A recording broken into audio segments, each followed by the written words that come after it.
obviously I'm biased wearing an Alabama hat right now.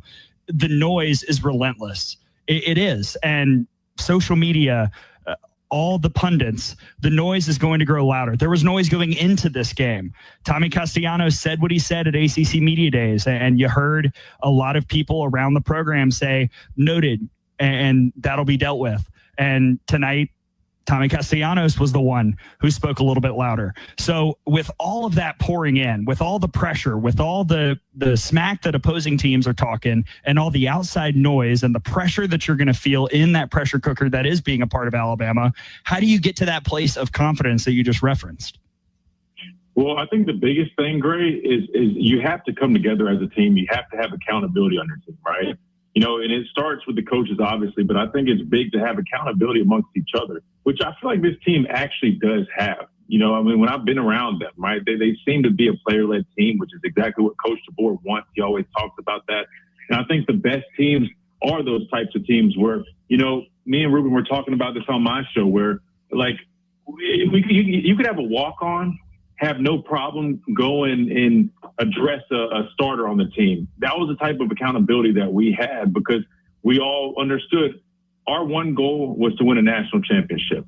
We had a very selfless team. We weren't worried about individual stats, individual accolades, and we knew that we needed everybody on the same page to do that. And so we bought into that, and we knew what we signed up for. So if somebody wasn't doing what they were supposed to, they could expect a visit from a teammate, whether it was on the field, in the locker room, hell, at the dorms, it didn't matter. And I think when you get to that point as a team, things start coming together better. But I think, look, it's week one. It makes sense. They're still trying to gel. And I think they're showing aspects of that a little bit. But like you mentioned, in terms of getting there, you have to have guys on the team that aren't afraid to get in your face. There's different types of leadership. Some guys respond better to, hey, man, pull me aside, right? I don't want to feel offended. I don't want to feel called out. But other guys need that type of tough love.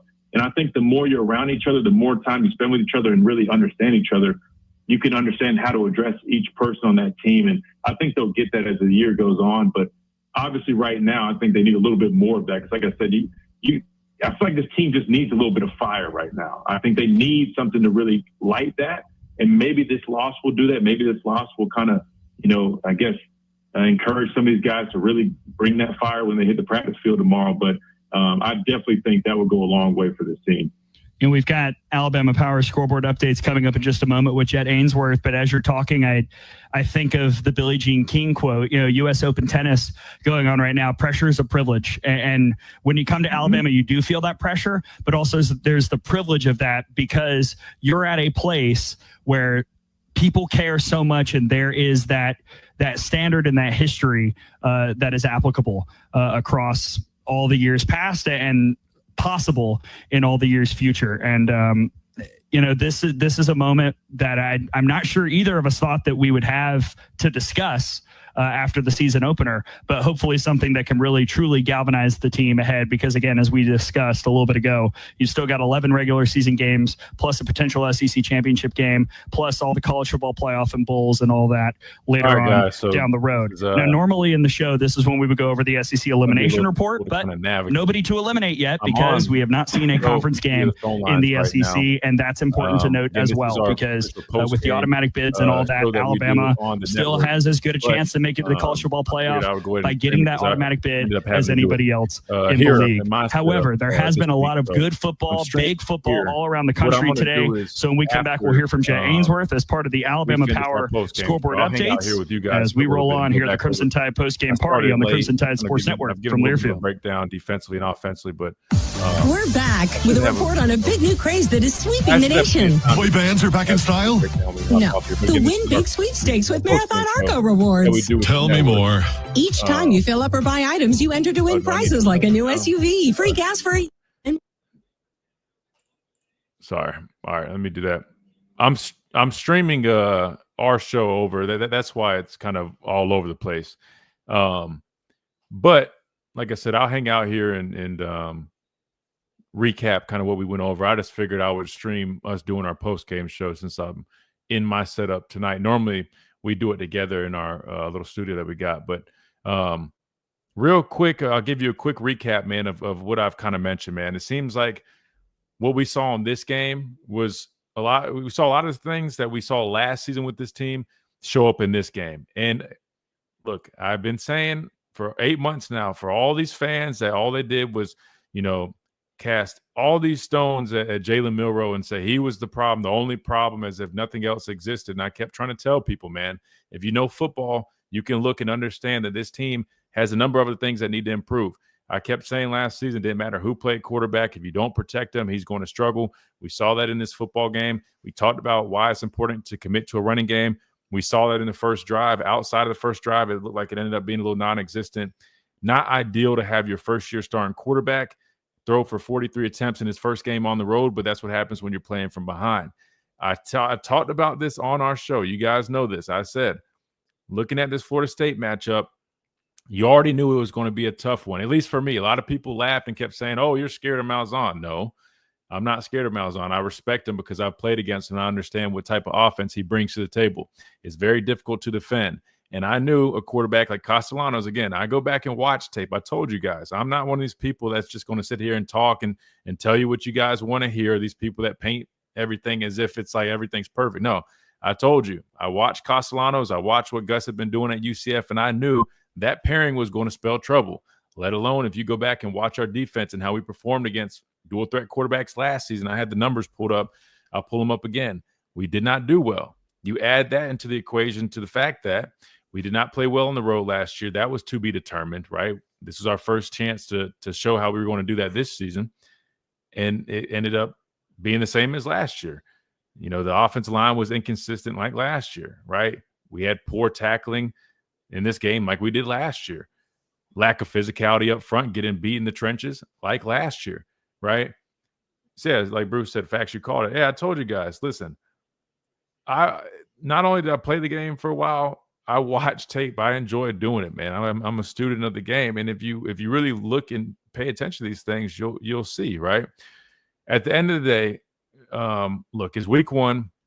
You can come back from this stuff. I know there's a lot of people that are upset right now, but and rightfully so. And there's going to be a lot of criticism that comes to this team and to the coaches. And look, it's part of the game. But I'll say this, man. There's a lot of things that need to be cleaned up, right? We have to be more physical. Defensively, there's no excuse. You got to be more physical, man. And it's disappointing, when we're hearing all offseason about, the disrespect will be addressed, all these things, then we show up and play the way we did, man.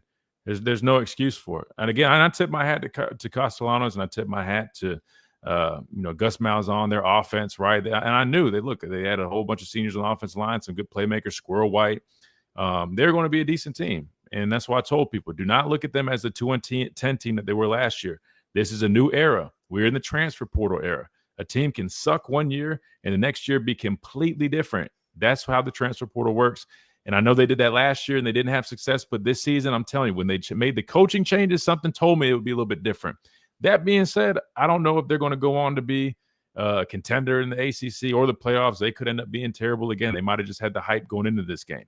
However, to me, I feel like they're a better team, but focusing on ourselves, man. There's been a lot of talk about Ty Simpson. I'll say this. Look, his first start on the road. I knew it would be tough, and that's why I was hoping we could help take some pressure off of him. Outside of the first drive, I don't think we really did that. A running game kind of dissipated after that first drive. The offensive line fell apart. We saw how that went, right? Proctor wasn't as sturdy as I was hoping he would be going into year 3. And I'll be honest, man, I think Florida State just did a nice job. They threw a lot of different things at Ty. That's what you get out of that 3-3-5 defense from Coach Tony White. He's going to mix it up. He's going to bring pressure from different places, right? I thought they did a nice job trying to play top down, right? Taking away the deep shots and really just breaking on everything deep to short. And I thought they had a good game plan. I thought offensively at first things seemed pretty good. And then I'll be honest, there's a couple things that I just was like, is Coach Sheridan back there again or what's going on? But look, at the end of the day, it is what it is. You can only move forward from here. And I think that we will. But there's obviously going to have to be like a come to Jesus meeting, man. Like, if I'm just being completely transparent, as a former player, I was disappointed, man. That just wasn't our standard of football. And I'll be honest with you. I think we might need to just take a step back from the Bama standard. I think we might just need to just figure out who this team and this new group is first, because we talk so much about that and we do so much in the media that I would rather just let them figure it out themselves, right, and just get back to playing the football that they need to play. And the reason I have time to do this right now during our show is that we're doing like I think around the league type thing real quick. So I got a minute to talk to you guys before I hop back on here. But again, we are doing the post game show officially with Alabama on the Crimson Tide Sports Network. That's what you listen to. I'm just taking a break just to hop on with you guys a little bit. Christian, the OL and D line, it's horrible. Receivers couldn't get separation, couldn't throw the ball. Okay, we're about to come back, so let me get ready. I'll say this, our trench play was disappointing today, man. Especially after what I had seen in camp, man. We just didn't show up the way I was hoping we would, and the way we needed to show up to have success. The receivers with the separation, I don't know. I'll be honest with you, man. I mean, like Ryan Williams didn't even really show up. I mean, with the drops, I pray he's all right. I know he had a concussion, but it seemed like the team just was lacking intensity today, so that part was really disappointing for me, man. I'm going to get back to our chat, guys. I'm going to turn the sound back on for the show because we got to get back on.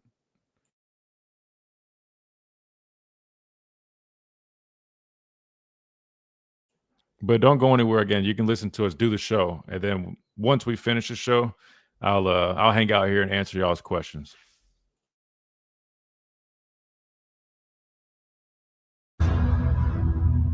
Hunters, it's time to start getting your green fields ready for deer season. One stop at Banks & Company Hardware in Utah is all you need to make. They have Southern Seed Food Plot Mix, Tecumseh Wildlife Mix, Moultrie Feeders, Deer Feeders, Salt Blocks, and Deer Corn. For dove hunters, Banks & Company Hardware has wheat, oats, and Milo, dove buckets and dove stools, camo, shotguns, and dove loads. Get your green fields ready for hunting season with one stop at Banks & Company Hardware in downtown Utah. Looking for a Ford that delivers without the hassle? At Tuscaloosa Ford, we offer vehicles that go the extra mile, like America's best-selling F-150 and the adaptive Ford Bronco. The best part is our Tuscaloosa transparent pricing, which means the price you see is the price you pay. No hidden fees, no confusing fine print. New vehicles include our lifetime powertrain warranty. Our service technicians get the job done right, and if you can't make it in, we've got a mobile service team that will come to you. Get down to Tuscaloosa Ford, 5801 McFarland Boulevard East, or online at TuscaloosaFordAL.com. You have been listening to Alabama Crimson Tide football. He's got it! On 95.3 The Bear. And Sports Radio Tide 100.9 and 1230 AM WTBC. Trying to personally fit you with arch supports that alleviate and even eliminate your pain altogether. Try them before you buy them. They're in your free, no obligation, personalized fitting, and you can wear them home the same day.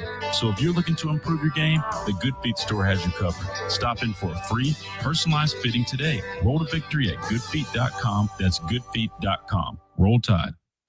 A lot goes into taking care of your property. You need equipment with more reliability and versatility built in. Like Kubota BX and L-Series compact tractors that get the job done right. Z-Series mowers that deliver a quality cut, and Sidekick utility vehicles where durability meets speed. Visit your local Kubota dealer for a demo today. Visit rolltide.com/Kubota for a list of statewide participating dealers.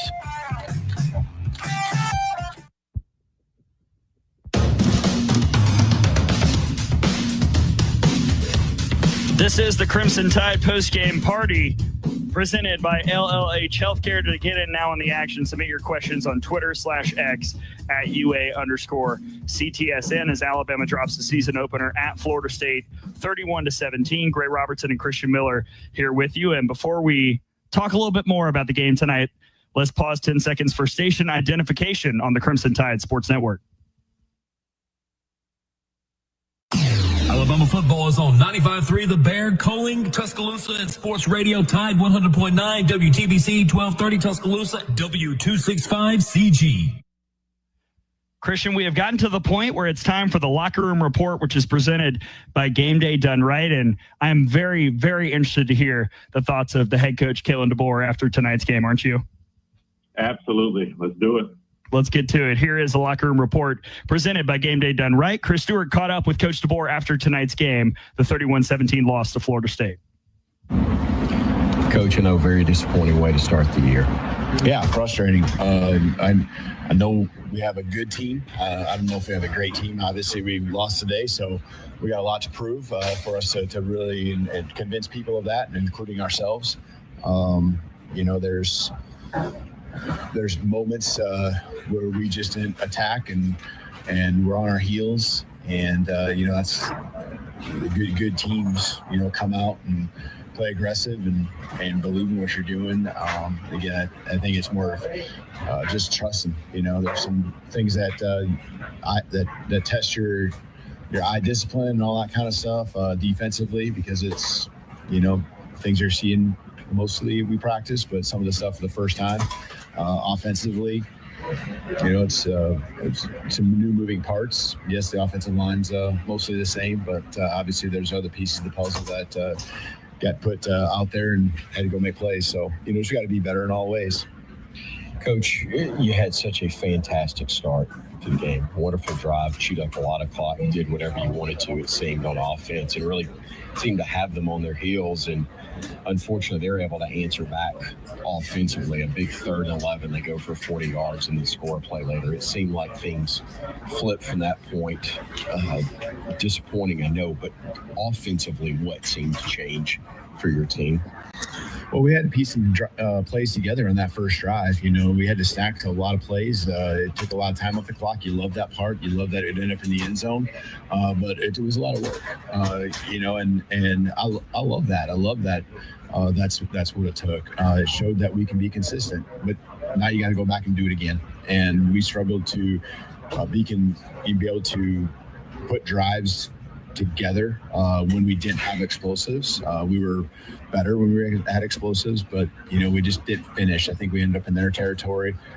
I don't know the number, but it just seemed like there was a lot of times we stalled out, right in that long field goal, 20-yard, 25-yard range. It just, things sputtered. And so, just got to finish drives. And there's some plays that we just missed on. But, you got to make your own breaks. And we got to just play less hesitant. I think there's a confidence we have in what we do, but it's just gotta execute in the big moments. Defensively, it looked like you were in position a lot of plays, and unfortunately just couldn't finish off, get them to the ground. Yeah, they got some skill that made some plays, and quarterback obviously drives the whole machine there with that, and he did a nice job, whether it was run or pass, keeping drives alive, making plays, and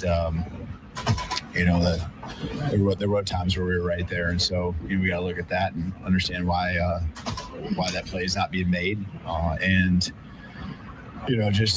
thought in the third quarter we did a better job of really settling down. They hit them one explosive. That was a huge hit to us on the wheel route down the sideline. But after that, I really felt like we had them under control, and until the last drive that they scored on. I thought our defense kind of settled in, played with some confidence, played with some energy, but it's got to be something that comes from the get-go, from the first start of their game, not in the second half. Coach, this is week 1, and while it's disappointing, there's a whole lot more football to be played. I know you're worried about simply getting better for the next ball game, but how did you address things with your team post-game? I just said you can't have this mindset of anything. This isn't a here we go again type situation or anything like that in the middle of the game. I'm not even talking about after the game. I'm talking about while it's happening. And there's got to be a belief and trust that we talk about, that we truly feel we have. And when it gets challenged, you got to understand how you can hone in on just your job. And it's a long season, and we obviously put ourselves behind the 8 ball here, and you're going to make it really challenging. But there's so many good players that I just know, as long as we keep the whole thing together, which I really choose to believe the character of this group that it will, and the leader stepping up, and just continuing to forge ahead. We got a chance tomorrow to get better, and I know that it sucks having that happen after a loss, but here we are. It's the moment we're in, and that's all we can do is control that. Looking to tailgate at the Big Bama games for the season? Start with Game Day done right. Game Day Done Right handles all the heavy lifting to make sure your experience is stress-free and fun. For more information, go to GameDayDoneRight.com. That was the Locker Room Report presented by Game Day Done Right. Thank you to Chris Stewart and Coach DeBoer for chatting with us, and Christian, Gray Robertson, Christian Miller here on the Crimson Tide postgame party. I know you've got plenty of thoughts after hearing the words from Coach DeBoer following tonight's game. Yeah, well, first and foremost, I think what's most evident is the disappointment in his voice, obviously, because, you fall week one, first game of the season. But I think it's more so, I'll be honest with you, Gray, I've spent a lot of time out there during this fall camp, and I think he was expecting more out of his guys. I don't think he expected them to show up and play like that. And that's, where for him as a coach, he's got to figure out why, right? I mean, what really went wrong? Because I'll be honest with you. I mean, even watching the two scrimmages from fall camp, I didn't see that team that I saw out there today against Florida State. I'll be honest with you. I saw a team that, looked like they had it together a little bit more physical, right? I mean, I know Josh Pate with that, scrimmage number 2, and he talked about how physical it was. But today, I don't know if it was, being on the road, that loud environment, the hostile environment, maybe when they started, playing from behind a little bit, maybe that affected them and their confidence. I'm not sure, but we've got to figure something out because we've got good players, Gray. We know that. We've got good players, but we've got to be able to see them step up in these moments when it matters, right? That's why, me and my dad talk about this all the time. Like, on paper, people love playing the game in the offseason. I mean, I heard, all offseason about how we had, like, the number one defensive line, the number one secondary unit, and it sounds great. I know the fans love that stuff, but to me, as a former player, I want to see it first. And I'll be honest with you, we didn't see that today. And I think we have the potential, and I think we can figure some things out. But I think it's a long season, and I hope we do see more of that moving forward. But I think what I gathered from that was, obviously, he's going to go to bat for his guys. It stood out. He said, I think we have a good team. I don't know if we have a great team. That was very honest from him. He was being brutally honest. And I think a lot of people are wondering that, and him included. And look, they're going to have to go out there and prove, can they be a great team? I think they can. I look at the pieces that they have. I look at the players that are in the equation. I know compared to the rest of the country, they can play with anybody, but they've got to decide that for themselves, right? Coaches and players. And they've got to figure it out because the reality is a lot of what we saw today is what we saw last season, right? Inconsistencies in tackling, lack of physicality, right? Not capitalizing on certain situations in the game, not being able to play from behind, right? Having undisciplined penalties that come up in the game that put us even further behind. All these things are not new. We saw it last season.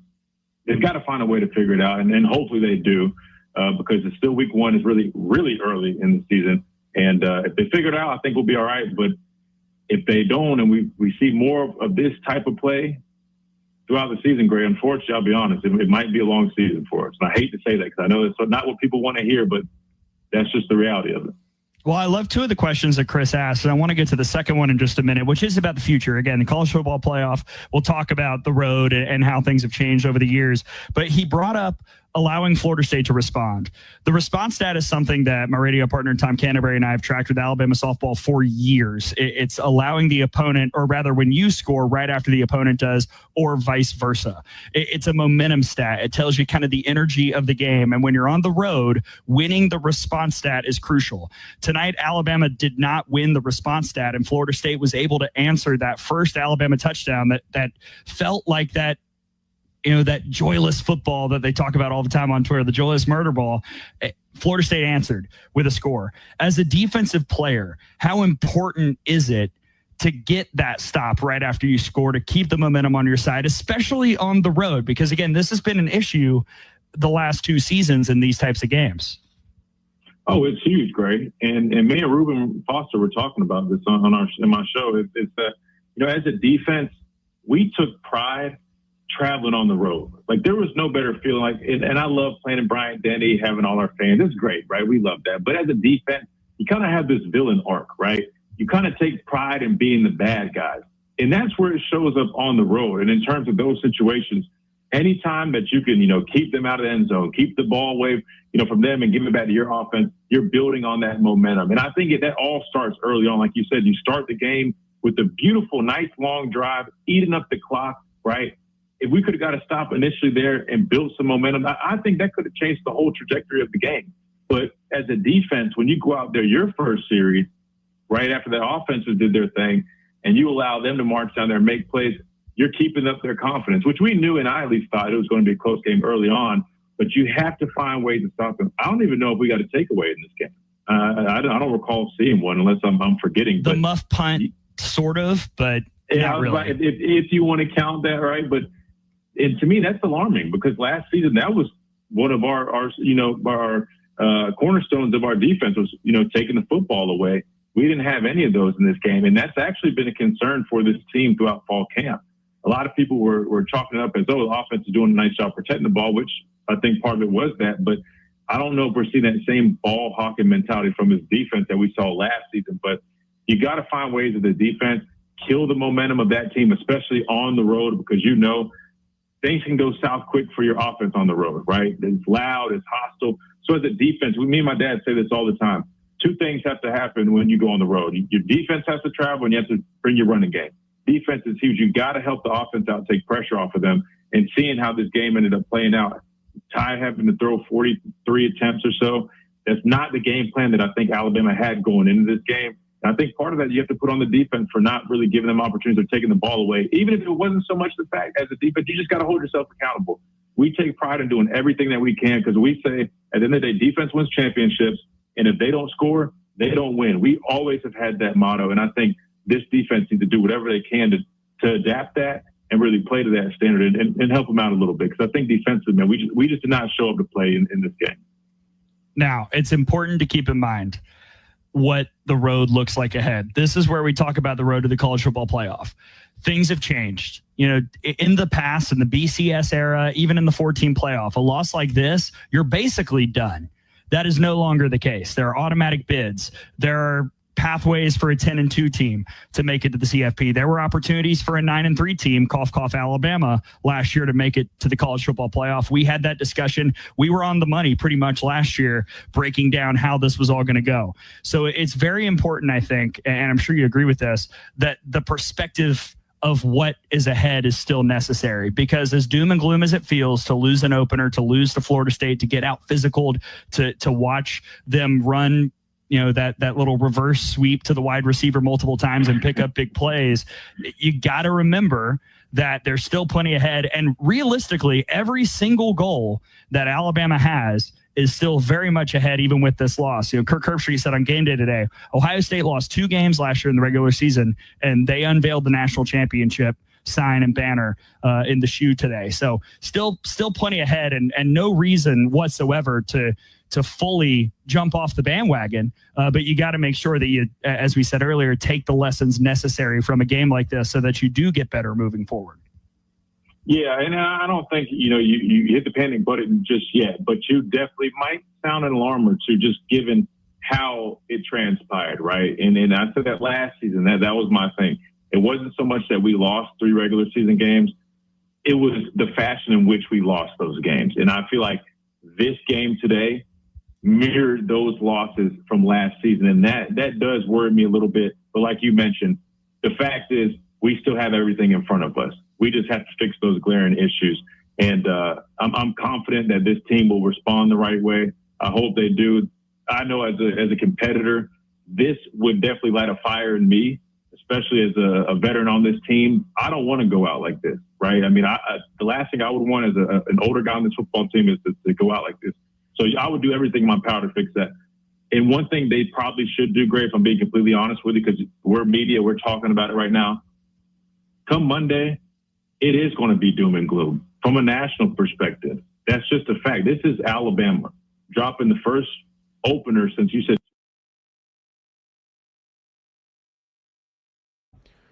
All right. I know you guys are probably a little confused on the format and whatnot because y'all see me and I have a mic, but it sounds like I'm on the phone, which I am on the phone. Again, basically what's happening is we're doing our post-game show on the network, the official Alabama post-game show, Crimson Tide Sports Network. I had to do it for my setup today. Normally, me and Gray are in our studio doing it. So I was able just to hop on my stream while I had it right here. And I'm just playing the stream via Tide 100.9. So that's why I'm on the phone lines on there, even though I'm in front of you. However, now I'm talking via my mic. And what I'm going to do is, if you guys are just joining in, once we finish up our show, which we're going to wrap up here in a second, we're almost finished. I'm going to hang around here and I'm going to answer all y'all's questions right here. That way the quality is back to normal. Everything's the way we normally do things, right?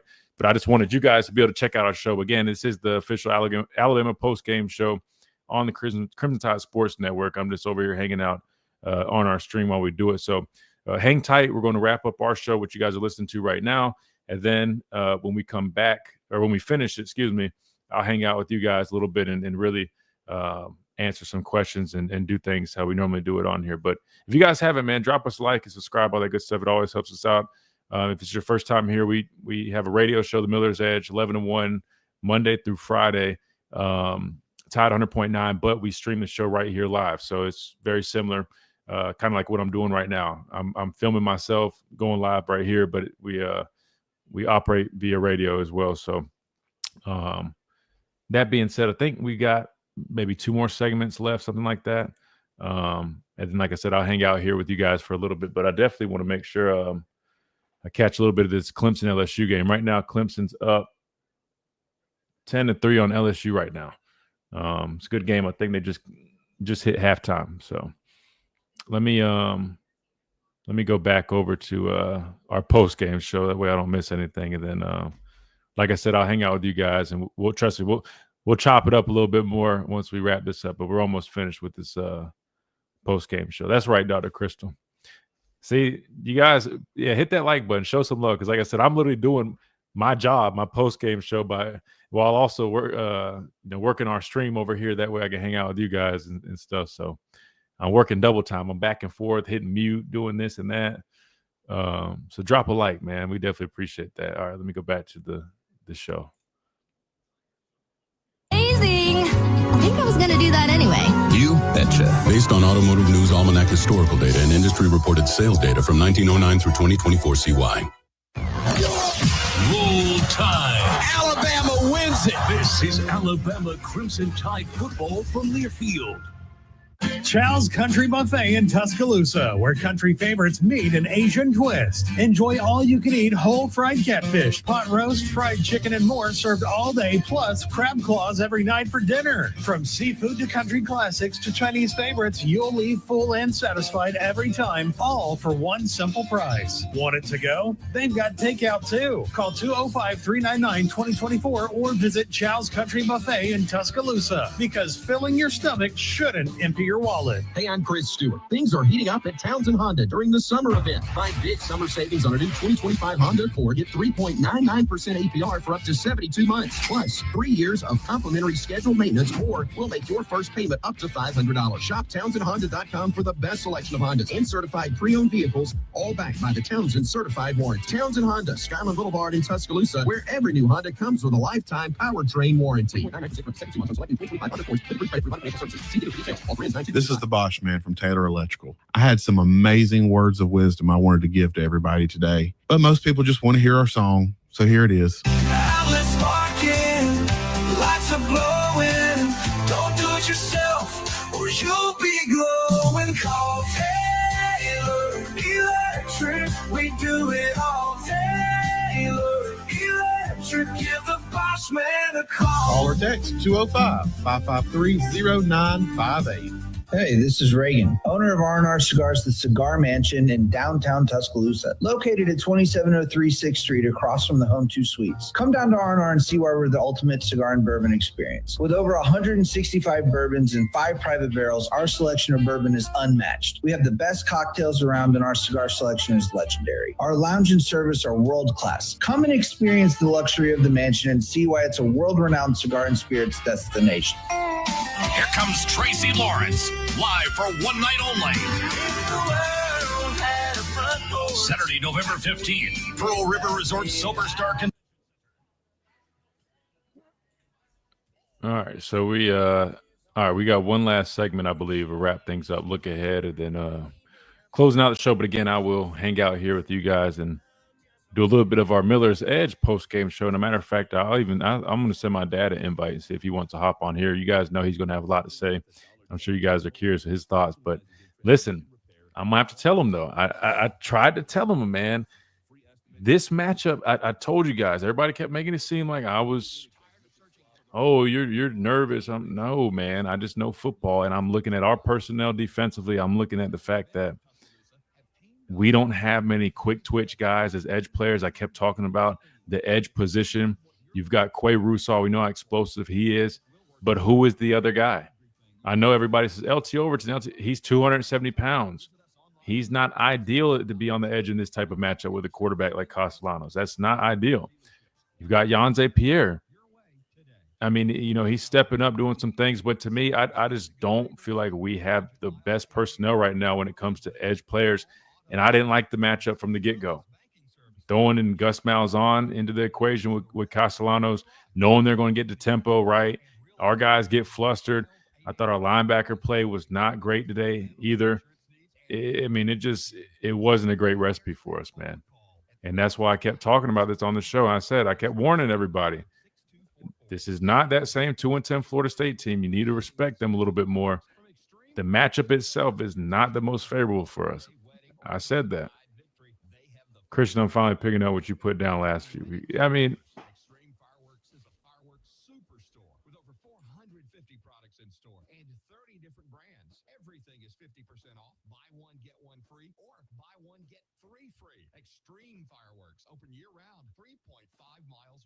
Northport Super Walmart.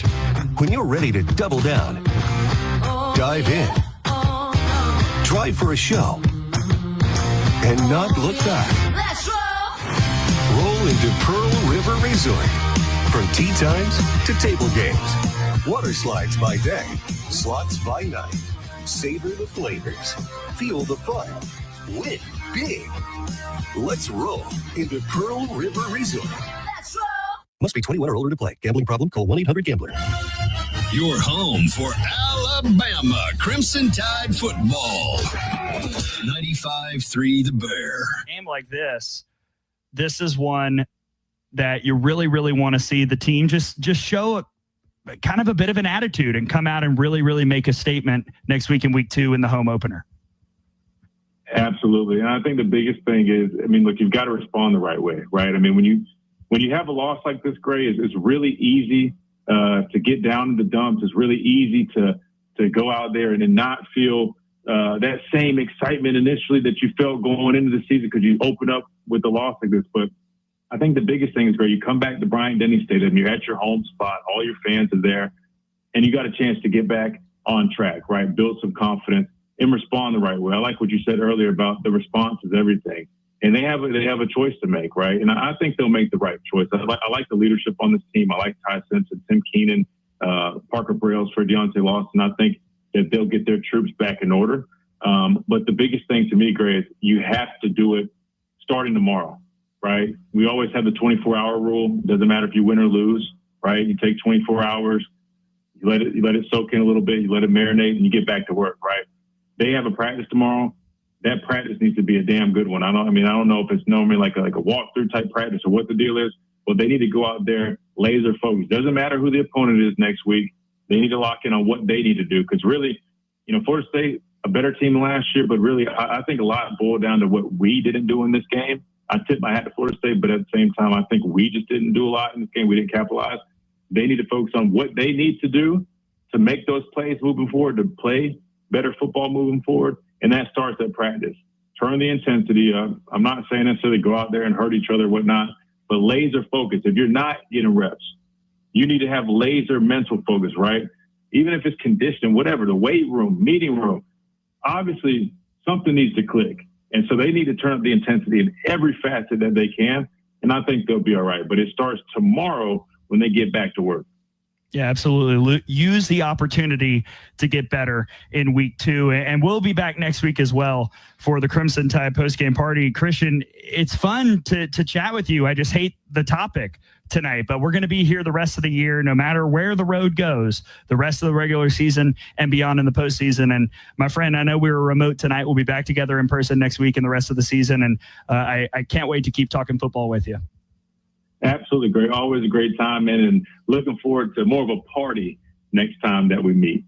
Absolutely, 100%. Also, to all of you out there, make sure you catch Hey Coach and the Kalen DeBoer Show live from Baumhauer's Victory Grill on Wednesdays from 6 to 7:30 p.m. on the Crimson Tide Sports Network. And you can submit your question to Coach DeBoer at al.com, and it could be asked during the show. Hey Coach and the Kalen DeBoer Show are presented by Alpha Insurance, and that does it for all of us here on the Crimson Tide postgame party presented by LLH Healthcare.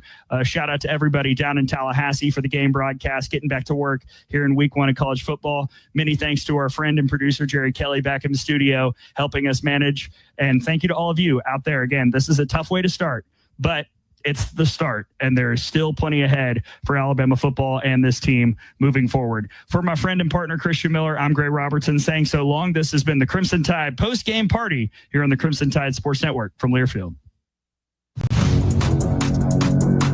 This has been the Crimson Tide post-game party presented by LLH Healthcare, the official employee benefits partner of Alabama Athletics. Alabama football has also been brought to you by Coca-Cola. Fan work is thirsty work. Enjoy a Coca-Cola. Golden Flake, the official potato chip of the Alabama Crimson Tide. Allstate, you're in good hands. Bud Light, proud sponsor of Alabama Athletics. Easy to drink, easy to enjoy. Cadence Bank. Cadence Bank is a proud partner of the Crimson Tide. Chick-fil-A. Order online with the Chick-fil-A app to cater your next tailgate party. Barkley Buick GMC, where Barkley makes it easy. Guthrie's, home of the original chicken finger and proud partner of the Alabama Crimson Tide. Visit us in-store or online at Guthrie'sChicken.com. Roll Tide. Ford, proud partner of the Crimson Tide. Hellman's Real Mayonnaise. Do dip with Hellman's and do no wrong. And by Toyota. Visit your local Toyota dealers today. Toyota, let's go places. The preceding has been a Learfield presentation of the Crimson Tide Sports Network. Bama football is presented by Pearl River Resort in Choctaw, Mississippi. DCH Regional Medical Center. Tuscaloosa Chrysler Jeep Dodge Ram. Two Dimes. Taco Casa. Mercedes-Benz of Tuscaloosa. Mary's Travel Center. Catfish Heaven. Tuscaloosa County Sheriff's Department. Hudson Pool Fine Jewelers and Townsend Honda. This is the Tide Tailgate Show on 95.3 The Bear. There he goes for an Alabama touchdown. WFFN Coling, Tuscaloosa, and Tide 100.9. WTUG HD2, W265CG Tuscaloosa. Presented by Yingling, America's oldest brewery, and brought to you in part by Half Shell Oyster House and Alabama One Credit Union. Touchdown, Alabama. Now, we join the Tide post-game show on 95. Had some opportunities to get back in the game there.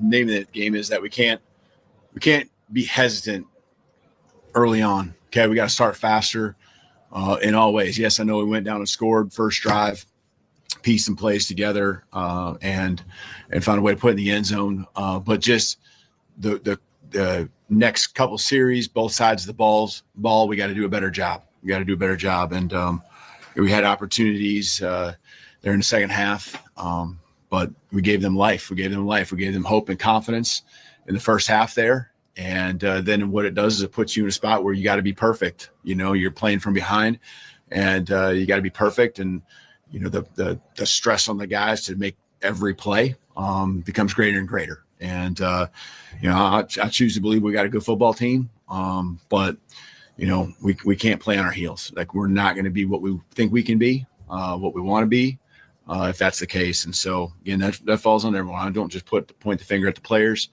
You know, gave the I know the deep both sides of the ball. I mean, you kind of know what you're going to see, but going into the game. But you know, with new coordinators, but we gotta, you know, we talked in the locker room. There's no excuse about what happened. We step on the football field. They step on the football field.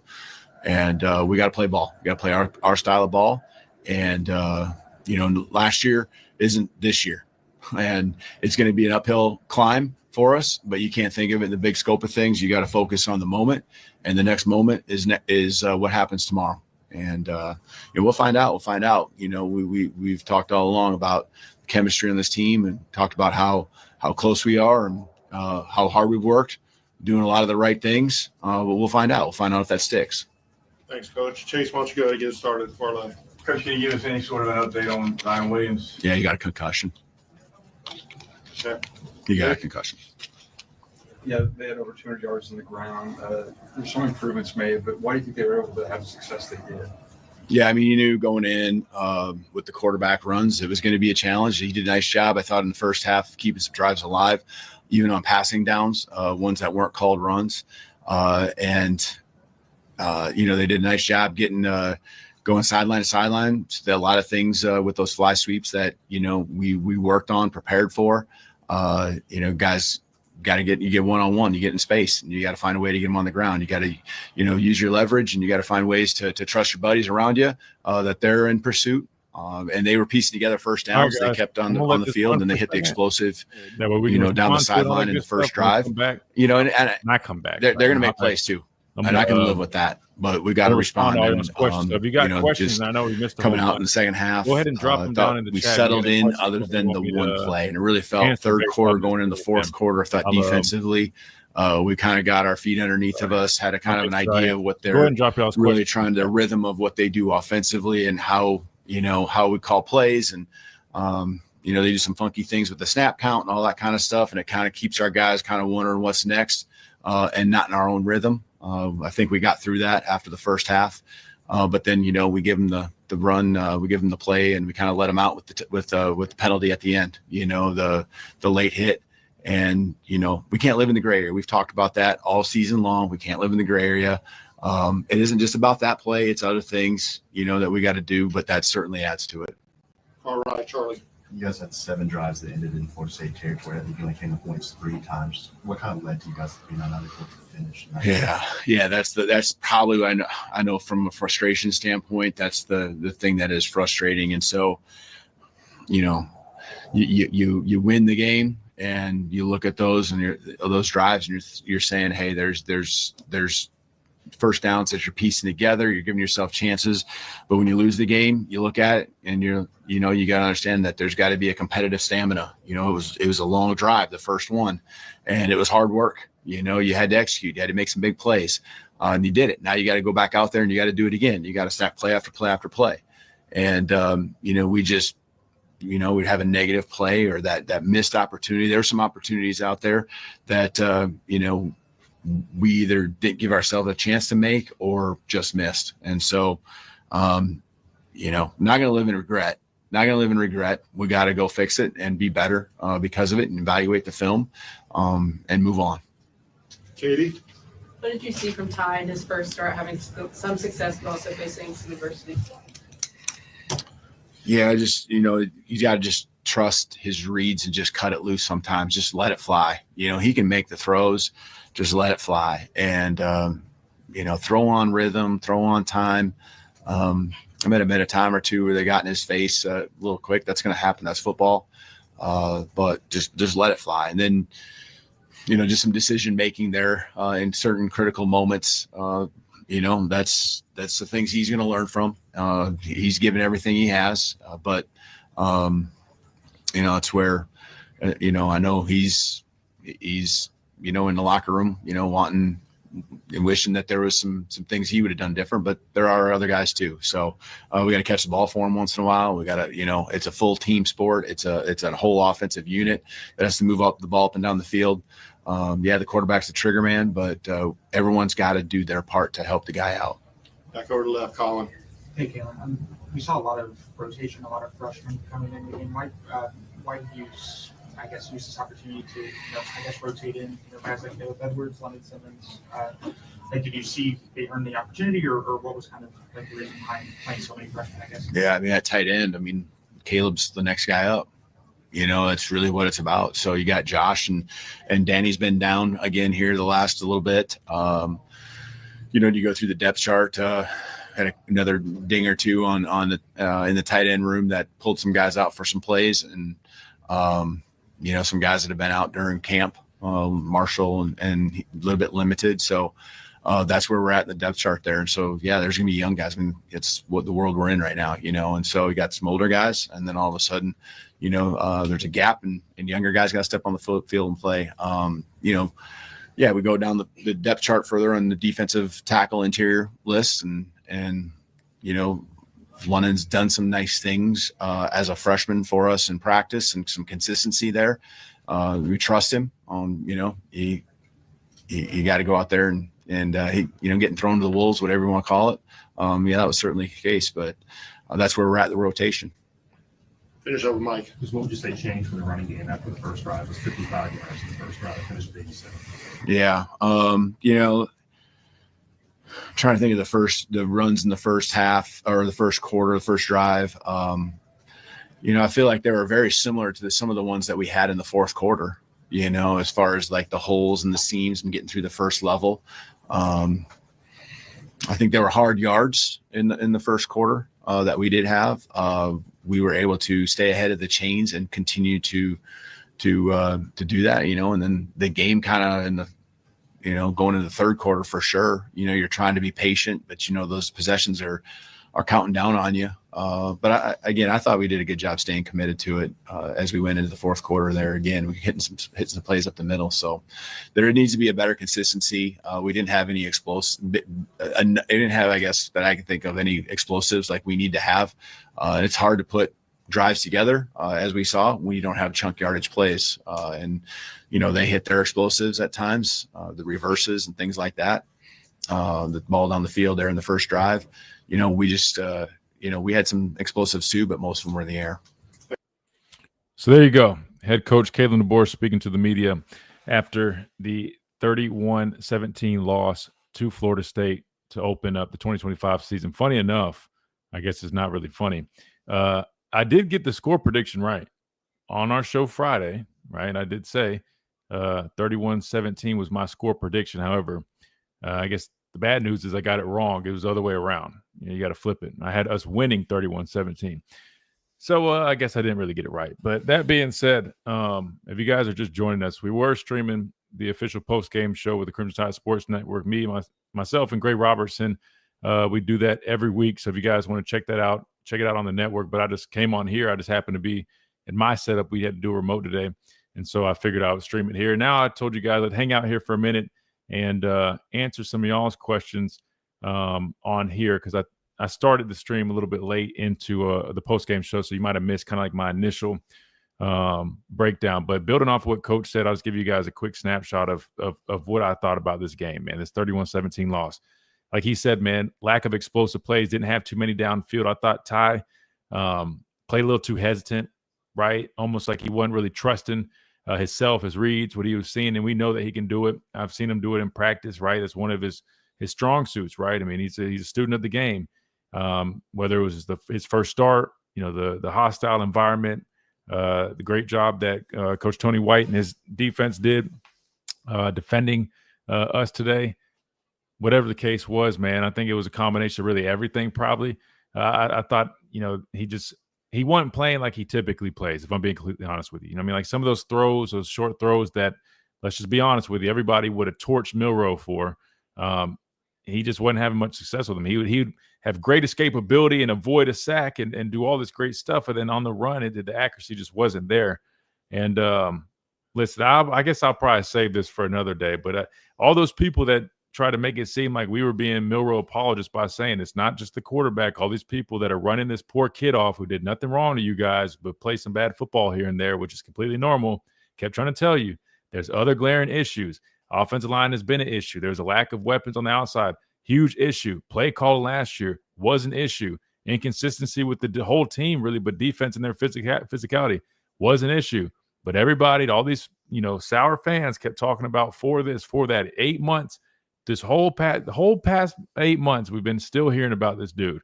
And now, and I don't even want this to be an I told you so moment, but it's thing is kind of evident. There's more issues than just one guy. And I think for all these people, they kept making it seem like, oh, Superman, this and that.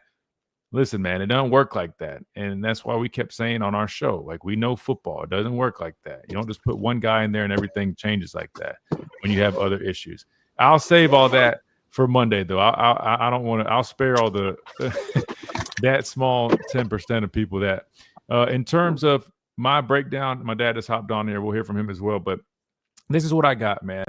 Outside of the first drive, offensively, man, I don't know what happened. Like the first drive, I thought was exactly what I was hoping to see: a commitment to the running game. North-south running the football, physical running of the football. The offensive line was getting good push.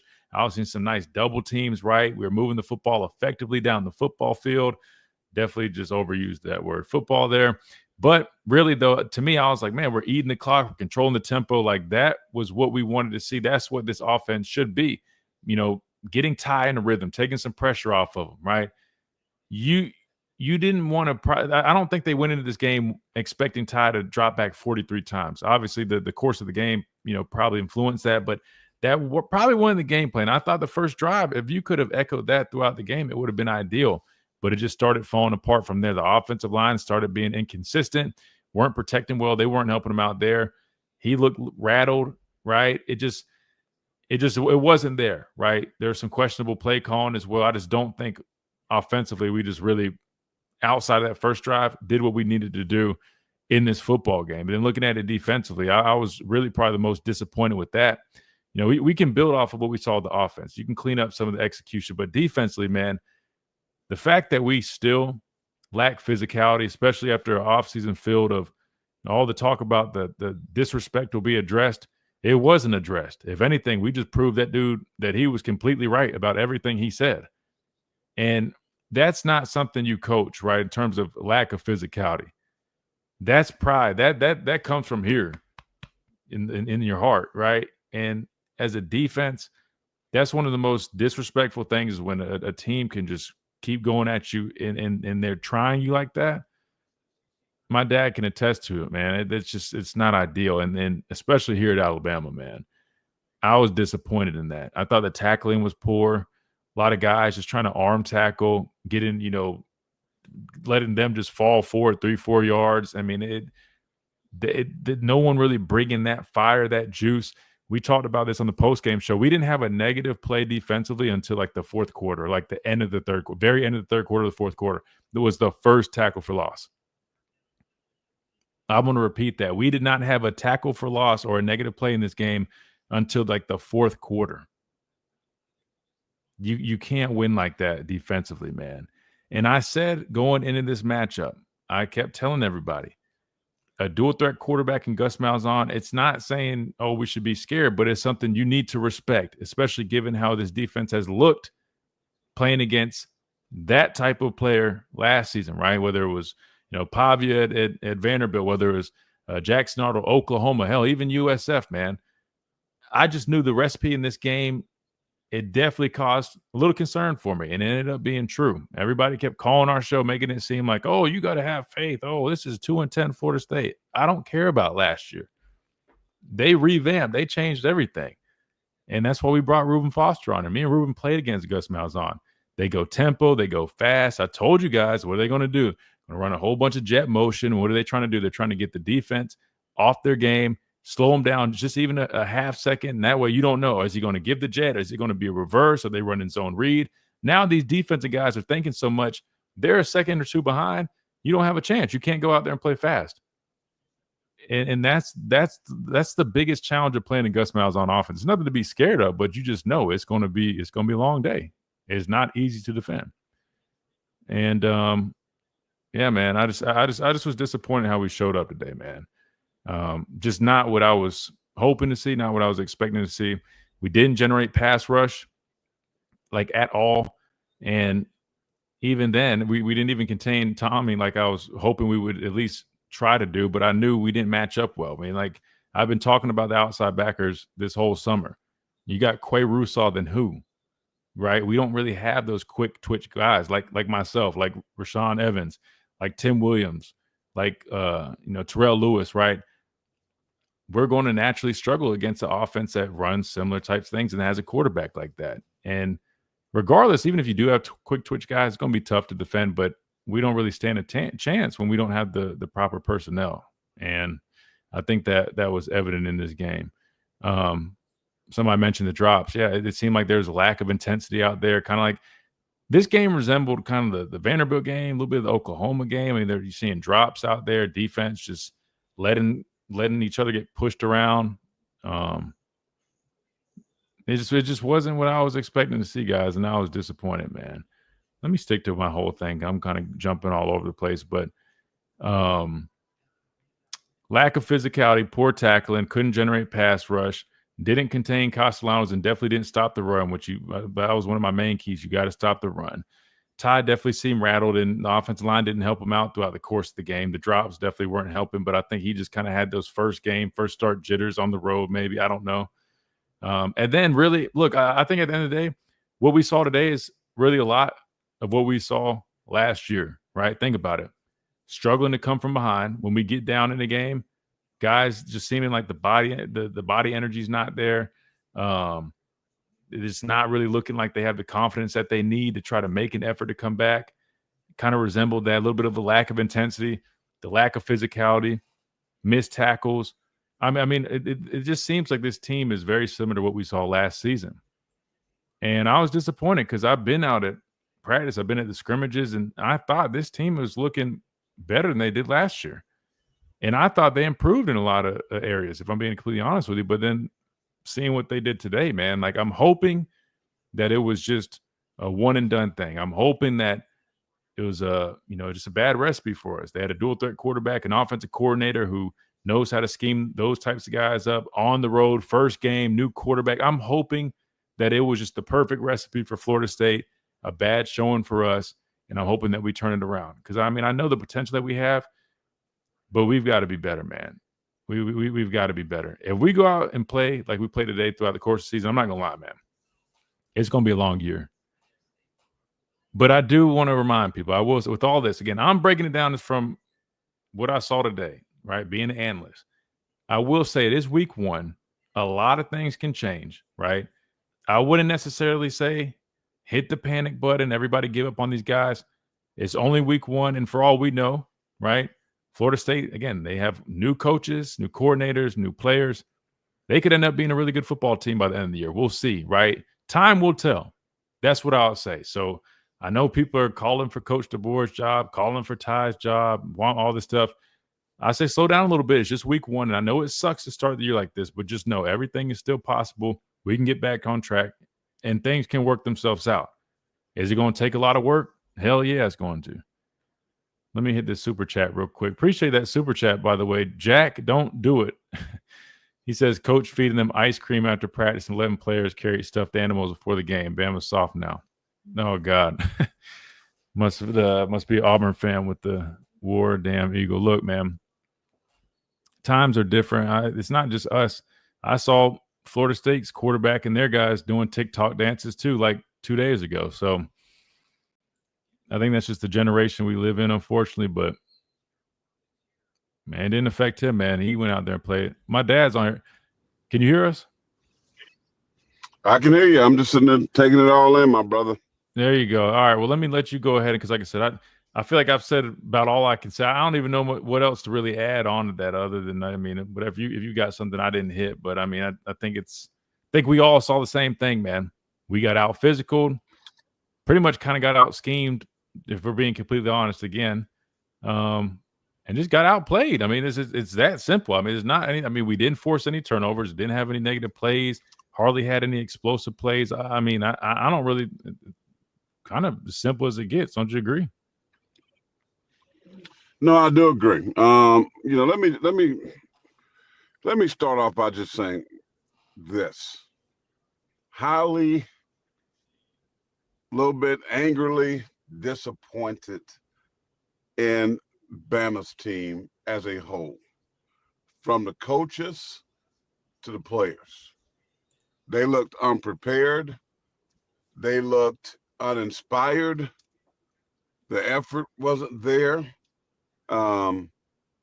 It just didn't look like a team that have gone through fall camp, that has been anticipating playing a different jersey, playing at full speed, playing with excitement, playing with the joy. That wasn't there. I knew going into this game that Florida State had some animosity towards Alabama, you know, based on 2 years ago when they went 13-0 and Alabama got in over them. That's been something in that program, even though a lot of those guys aren't even there. But the coaches, and I'm sure the fan base have been waiting for an opportunity to knock them out, right? And so anytime you get that type of energy, you have to be able to match said energy. And Florida State did not play with that type, Alabama did not play with that type of consistency and with that type of effort. And that disappointed me more than anything. Because as I said during the week, I expected Alabama to smack them in the mouth. I thought when I saw the first drive, I said, okay, I am right. The offensive line I talked about being more physical, the backs coming downhill, ball control, play action passes. They did just that. And then it just went away. And the defense would be the most disappointing to me. I mean, things that I talked about all last year, the lack of physicality, the lack of effort, the lack of leadership, the lack of caring, the lack of playmaking, the lack of getting sacks, the lack of getting negative plays, that was there once again. Nothing's changed. So here's my thing. I always say players take on the persona or the personality of their head coach. And what I'm seeing is that this football team have a soft mentality. They do, especially on the defensive side. You get knocked around, you get pushed around, you get hit in your mouth, and there is no response, which everybody want to talk about culture. Everybody want to talk about the standard. All of this stuff, the standard is gone. Let me clarify. There is no more standard in Tuscaloosa, Alabama when it comes to football. None. There's no more standard. It's out the door. And really, it probably was leaving Nick Saban's last year. The standard was so slowly dissipating. So they got to try to recreate some identity. They have to try to recreate a new culture based on Kalen DeBoer. Because right now, they have none. Alabama is not a reason for anybody to storm the field after beating. I'm sorry, Florida State, congratulations, but you just beat an average football team. Yes, I know the script A means a lot for the history, but that is not a major win because Vanderbilt did the same thing. Oklahoma did the same thing. Michigan just did the same thing. So you're not some, one out of a million that came in and beat Alabama or dominated Alabama in the trenches. It's getting done pretty daggum often. So that's disappointing to me. So I said on the radio show, our show last week, I expected them to be more physical. I expected them to play more disciplined. But if they did not, then I'm going to be the first one to say, I'm going to start to really look at Kalen DeBoer. I'm going to really start looking at Kane Womack. Because right now, in my opinion, they need to start searching for a defensive coordinator, number one. Whoa. Number two, they need to start finding talent. Because right now, you can talk about all these recruitments and what their rankings are. All of this stuff that we hear all the time, it doesn't mean a hill of beans because it is not translating on the football field. So let me say this real quick. Let me say this. I agree with you, but I will add this though. I think specifically you're right about trench play, both offensive and defensive linemen. I think we have failed when it comes to recruiting our trenches. If you look at the secondary, right, Xavier Brown, Dejon Lee, I think he's showing a lot of promise. I think they've actually recruited well from those guys, right? Even some of the skill guys, pretty much. I'd even say, offensively, Ryan Williams, I think some of these young guys are going to be good players. But if you just look at, I know a lot of people are talking about the coaches. I would argue, look at the players, man. And people used to get mad when you said this last year, and when I was talking about this, like this year, I respectfully, when PFF's putting out that we have the number one defensive line in the country, that's why I said, and I know our listeners are like, Christian, why would you say that? Because all due respect, I don't see how they're coming up with that, because I know I played with the true number one D-line in the country year after year after year, right? We don't have those type of players. I mean, like, let's look at it. Tim Keenan gets hurt. Jeremiah Beeman is his backup. He goes in there. And I think he's a good player, but he's not on nearly the level of the guys I played with, right? And then who's behind him? You got a true freshman who's done some good things in camp, but who was like a 3-star out of Mississippi. Again, I don't care about the stars, but you get what I'm saying. It's just not the same. I don't think we have the personnel like that. Truly, I really don't. And I'll be honest with you. I think that's really been showing up more and more over the last few years. And you've been talking about this for about 2 years now. You've been saying the defensive line play. Yeah. I told you. And listen, the fact that you don't have an athletic edge guy, why would you not go to the portal? I agree. Recruit guys that fit that position when you know that college football, this is the type of offenses that you're seeing. You're seeing quarterbacks that can improvise. Look at Georgia Tech. Look at Haynes King last night, what he did to Colorado. Look at Jackson Arnold. Jackson Arnold Auburn. Look at Jackson Arnold. Look at what happened to Alabama. It's those types of quarterback and all these people that talked about Milroe. Now, that's what college football is.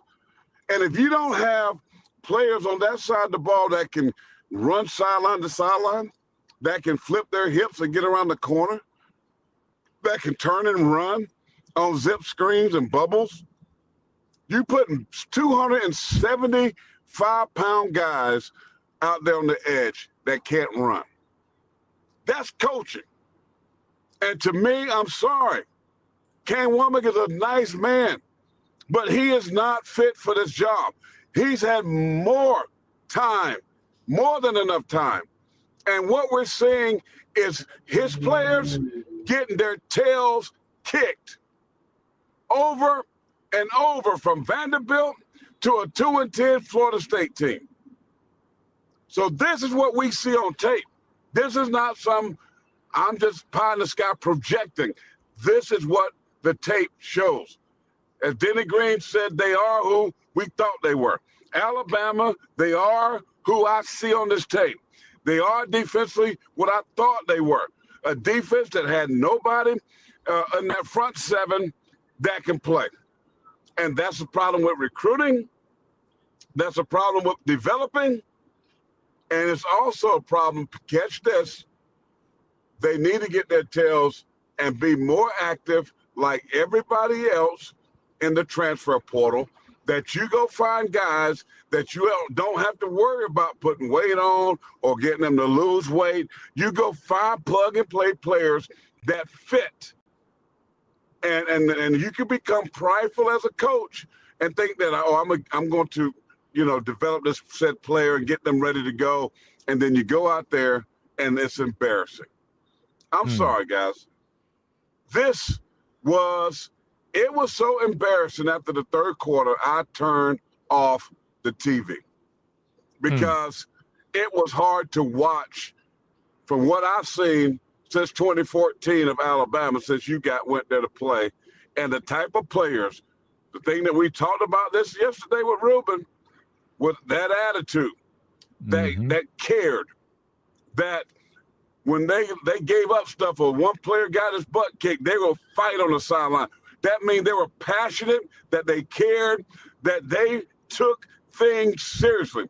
And I'm just going to tell you, it boils down to these kids spoiled, this TikTok world, this Instagram world of likes, this money in their pocket. Watch what their Louis Vuitton bags, and their nice $75,000, $100,000 cars. You know what it takes away from them? It takes away heart. It takes away hunger. It takes away thirst. It takes away desire to want to go play this game the right way so that you will have a chance maybe one day to get that bag at the next level. And right now, I haven't seen one player on that defense that played with that type of hunger and thirst, like their lives depended on it, like their family depended on it, by them making it to that next level with an opportunity to get that money back. But see, now because they got the bag, they get to these prominent programs, man, maybe they just don't play as hard. I'm just saying, man, I'm not going to sit back. I gave Alabama all the chances in the world. I thought they changed. I thought the attitude, I was totally wrong about that. And they sitting back, and you know what? It's okay. They tried hard, blah, blah, blah, blah, blah. Come on, man. This is not Alabama. This is not Alabama. And sometimes a coach, and I love Kalen DeBoer, but sometimes a coach just don't fit. And it's okay. But sometimes too nice, too easygoing, bringing other guys around you that's nice and easygoing, and it doesn't work for who they need to be. That's all I'm saying. I'm looking at a football team right now.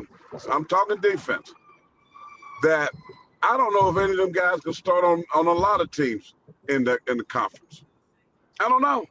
I haven't seen one dominant player out there that I would take. If I was the defense coordinator, I didn't see one guy on this defense that I would take and say, I want him. There isn't one guy. And that's a problem to me. I mean, okay. I mean, I was. Well, that's a little bit of a. Let me finish up with this. Let me let you go. Let me finish up with this. As you said, if you want to feel better, it is week one. It's one game. And I'm not telling anybody to, and I'm not overreacting. I'm just talking about the talent. That's real. But from a fan perspective, give them a chance to fix it. Give them a chance to do things right. But if you want to tell me that your talent level is being dominated by Florida State, and I know they went out in the portal, and I know they got some guys, nah, bro. You got some internal issues that need to be fixed fast. And I do believe if things don't turn quickly on this defense, I do believe, I'm saying it loudly, that you need to start finding a defensive coordinator. Because right now, this scheme, this talent level, what we're seeing being put on that field isn't working. It's being dominated by other subpar talents. And that, to me, is an issue. I'll be honest with you. While I do feel like, yes, I think schematically we can do a lot of things better. Look, you're a former player, clearly, but as former players, you got to be accountable. And I'll be honest with you. I just don't think the execution is there. It shouldn't really even be what they're calling. We should have the ability to put guys out there to go make plays, man. It's Alabama, right? Like you said, we're recruiting all these top guys. It should be the case. But let's hit the super chat real quick. 1999 from Randall Brooks, man. Appreciate that. Big shout out to Randall. I really appreciate the super chat. He says, Pastor and Christian, how long are we going to give Coach Roach a pass? This is his DL, defensive line, and there's no physical play, and Womack does not adjust. Call Pruitt and put him on staff to serve his penalty. Well, I'll say this, man, and I love Roach. Roach is my guy. Roach played linebacker, though. I feel personally, I think Roach might be a little bit more tailored to being a linebacker coach. I'm not saying he can't be a defensive line coach. I just think personally, I think he probably would fit a little bit better as a linebacker coach. That's just my opinion. In terms of no physical play, man, like that's what I'm saying. I'm putting that. You can put on coaches, I guess. Yes, right. They should be coaching their guys up. But at the end of the day, man, as a player, you got to have pride, man. And it just feels like the past couple of years, we watched this Alabama defense go out there. And there's going to be times, right? I'm not even the best players. There's a player or two here or there, right? The other guy's going to get the best of you. It's part of it, right? You're going up against other good players. But when you just see it consistently that we're getting knocked off the ball, guys aren't really showing frustration with it. They're just kind of allowing it, accepting it. Other players aren't getting on them like, bro, like the guys I play with, if we had a guy get blown off the ball like that, the linebackers are going to be in his grill, like telling him to tighten up. I'm not seeing that. I'm seeing guys just get blocked downfield. I remember last year I watched an offensive lineman go clean, I think Deontay Lawson's clock, and it was late, it was dirty.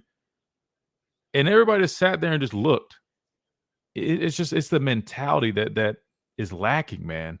it's a lack of intensity, lack of physicality. And I agree with you, man. Like, as a former player here, it's disappointing because I keep hearing all this about the Bama standard. And again, I'm not trying to take a shot at these guys. I know, look, it's part of it. They post a video and it's narrated by Parker Brailsford, great kid, great player. But and I'm like, it's kind of confusing. I'm like, I mean, he just got here from Washington. He's narrating a video about the Bama standard, and all these guys are talking about it, but I'm not seeing it. We're talking about, disrespect will be addressed. I'm not seeing it. And I feel like the past three, not even before Coach Border got here, I mean, there's so much talk nowadays with our guys and not enough action that is really starting to get to the point where I don't want to hear anything else they say, man, respectfully. I want them to show it, man. And I hate it because I know we got a good group of guys. I'm around these guys a lot, man. We got a great bunch. We got great leadership. They want to play for each other, but I just don't know if they truly understand what it really looks like to be a dog, what it really looks like to play with that mentality. Again, we have Reuben Foster, my teammate, on the show Friday, right? And Reuben could attest to it. Like, and he even talked about it. Like, it doesn't matter who it was. We all held each other accountable. Even people like to Reuben. Like, if it could be a guy that didn't play, if Reuben wasn't showing up like he needed to show up, we had that standard where we could all get on each other, and it was cool because we had one goal, and that was to win a championship. And I'm just not seeing that with these guys, man. And real quick to finish on your question, with Pruitt, man, I don't know how that's going to work. I don't see that happening. But listen, he was my defensive coordinator 16 and 17 for 2 years. Loved playing for him, every bit of it, man. He was passionate, hard-nosed. He got on us. He loved us. I'm talking about passionate to the point where he about cried, giving us a pregame talk about going and playing Tennessee because that's how much it meant to him. I mean, if you guys know Pruitt, I mean, he's Alabama through and through, right? But he was the type of man, all he wanted us to go out there, play fast, play physical, and go jack the dude in front of us up, right? And he would just sit there and tell us all the time. I say this all the time, like, he would say, look, I don't care what we call. Y'all tell me what to call. Screw it. I'll call it. Y'all go out and run it. Like, that was how we were rolling because we knew we were going to execute one way or another. We didn't need any fancy, none of that, man. We just went out there and played. All right. We got a super sticker. Oh, appreciate that. I don't know what that does, but thanks, bro.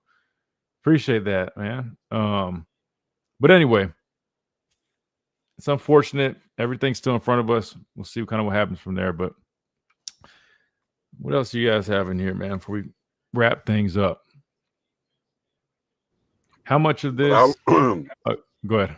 I'm with the last person that at some time, I agree with you said, players have to be held accountable about not executing. But at the same time, I'm just talking about the physicality. I'm just talking about the effort. I'm talking about the lack of discipline. I'm talking about the lack of leadership. That stems from head coaches down.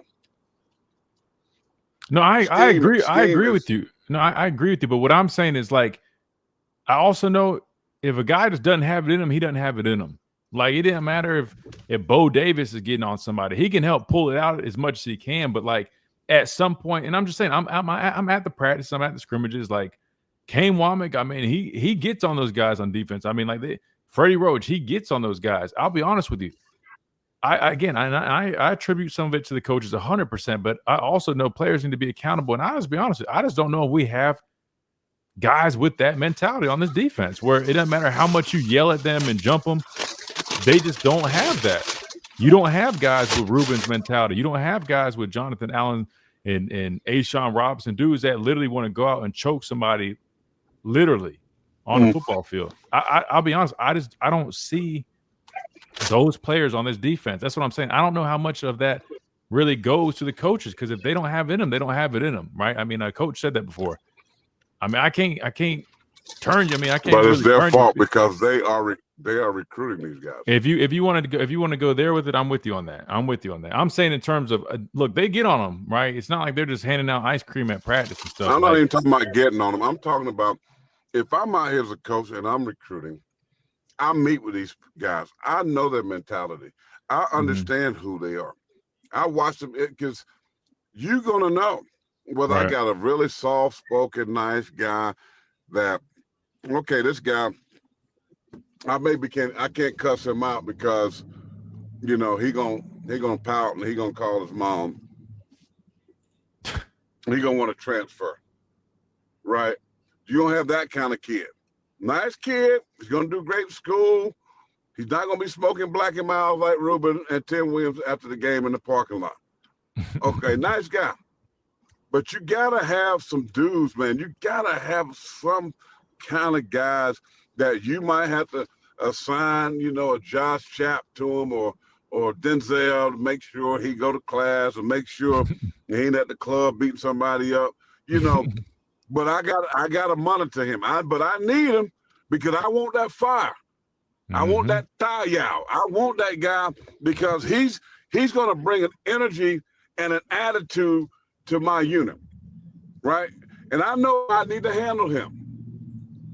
So you start going all these nice guys, and when you run into some dudes that Florida State had some dudes. Matter of fact, one of them that I talked about a lot that they let leave that locker room was Little.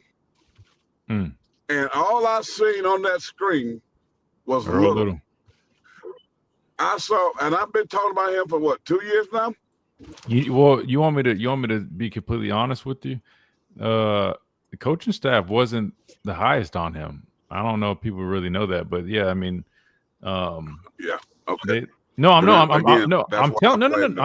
being honest. I'm just saying, like when he was here, like he probably wasn't. Maybe because they played him out of position. Yeah, Florida State had a coach and a right. defensive-minded coach that understands talent and understand I'm gonna put this guy in the right position so he can excel, and that's the difference. Yeah, that's coaching. That's what I'm saying. It's like understanding who my guys are. I'm not gonna ask guys to do something they can't do. Like true. Cam Warwick did tonight, asking guys out there in these 5 techniques, trying to defend this crazy, quick twitch, athletic quarterback. Have zero chance. Zero.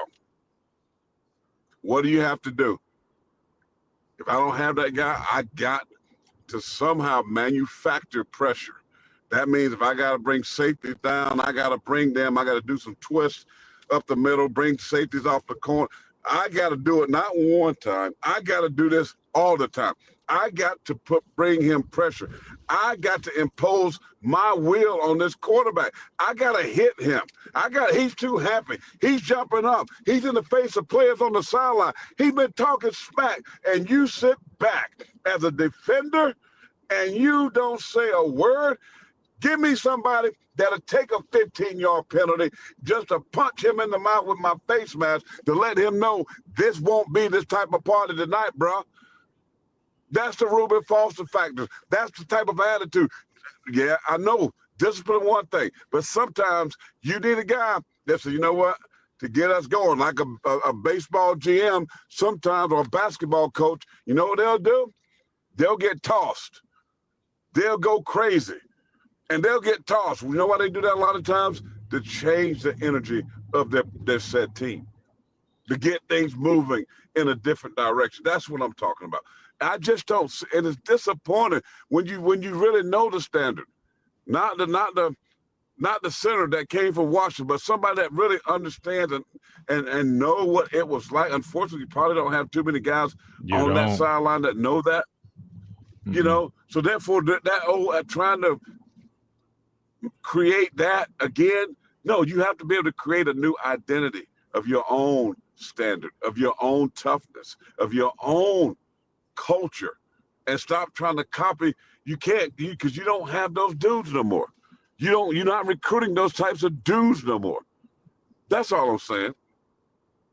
I'll be honest, I don't even know if we have those dudes in the next couple of recruiting class on the defensive line. I mean, I haven't really been around them, but like even just on tape, I don't know, man. I don't know. I agree 100% with you when you talked about the recruiting hasn't been what it needed to be in terms of the trenches. But again, if you guys are just tuning in, man, we're just breaking it down. We started the show again. I do the official post game show with the Crimson Tide Sports Network. I had that running here on the stream, and now me and my dad, who hosts the Miller's Edge, our radio show Monday through Friday on Tide 100.9, 11 to 1, doing our little post game show. But we've already recapped everything So if you guys have a couple questions, or I think we can hit a couple questions real quick before we probably wrap things up. But let's see what we got. I can try to scroll up and see what we got. I know that there's been a bunch of chats that we probably missed. If anybody's got any questions or anything you want us to hit before we wrap things up. But again, quick little recap. 31-17 loss, clear as day. There's lack of physicality defensively, missed tackles, couldn't generate pressure. You know what you're getting out of Gus Malzahn. They want to run the football. They want to get their quarterback in the running game. They did all that very effectively. Castellanos had 78 yards rushing with the touchdown on the ground, 9 of 14 passing. And I'll be honest, man, he looked solid. And look, I'm just going to say this, man. I'm not trying to stir the pot, but for all the people that were all hating on Jalen Milroe, man, I think if you pair Jalen Milroe with Gus Malzahn, I think you probably would have saw a very similar thing what you saw out of Florida State, which can be very effective, man. But I'll tip my hat to those guys. They played a good game. Christian, what would you have tried? Wait, would you have tried a different quarterback? No, I wouldn't have tried another quarterback, man. I think Ty has separated himself. I mean, I've seen him all working in camp enough to where I would have just kept rolling with Ty. It's week one. I mean, you expect him to have jitters. You expect him to try to knock some rust off. It's his first start on the road against a good team, hostile environment. So I don't think you experiment right now. Now, I will say this. Next week, right? Who do we play next week? I forgot. I know it's a smaller school, but I will say next week, I definitely wanted to try to get some other guys some reps, though. And nothing against Ty. Is it Louisiana Monroe? Next week, 6:45. I would try to get our guys some reps next week for sure, though. And that's not a knock on Ty, but just you never know. I know Austin Mack had a strong camp as well. Keelan Russell shows a lot of promise, but he's still young. I don't think as talented as he is, I don't know how much of a factor he probably would have been in here. Could have been. But I'll say this, though. People have to remember, everybody immediately go to the quarterback, just like they did last year. And we used to keep saying, like, Jalen may not be perfect, but you guys have to remember there's a lot of other factors going on. And when there's a lot of – Coach Saban used to compare it like blinking lights on a Christmas tree, right? All it takes is like one light that's out. That's going to get all the attention. But anyway, you look at this offense. I mean, offensive line did not help Ty very much. He was facing pressure, trying to make plays, having to escape, roll out of the pocket. Even though the receivers, I felt like weren't getting great separation, could have been attributed to the scheme that they're facing. I mean, again, Tony White's defense is a tough scheme, and Tommy Castellanos talked about that, right? I mean, it's a good defense. Jeremy Bernard was probably the only highlight of the evening, if we're being honest. Dude's a dog, man, and he just kept fighting, making play after play. Ryan Williams, man, I was disappointed. And he just didn't seem like he showed up kind of like he showed up against Oklahoma, I mean, like drops. Just not looking like his head was fully there. I don't know if he was, too busy like worrying about, taking a hit or whatever the case. I mean, he took some hits in this game, but I don't know, man. But I wouldn't say Ty did not play great at all. I think Ty was 23 of 43 for 254 yards, 2 touchdowns. I mean, he wasn't terrible.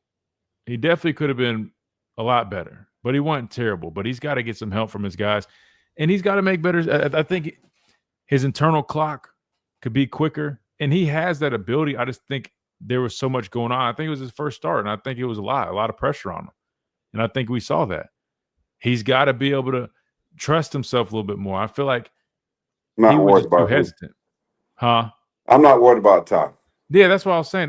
To me, like he showed, he made nice throws. He can make the throws. He just has to trust himself. He has to be quick. Yeah, he just had. I mean, he hadn't played a lot of football, and that showed. I mean, but he can make every throw. He can run. He's elusive. He can extend plays. I mean, he's got to get more comfortable. It's between the ears for him. I think Ryan Grubb has to help him as well with his play calling. Give him some easier throws, which he did on that first drive. They had a mindset. They wanted to establish the run. They wanted to control the clock. Why? Because they wanted to keep Castellanos off the field. Coaches know that, right? They knew that, hey, if we win the time of possession, control the clock, we limit his possessions and the opportunities for him to make big plays.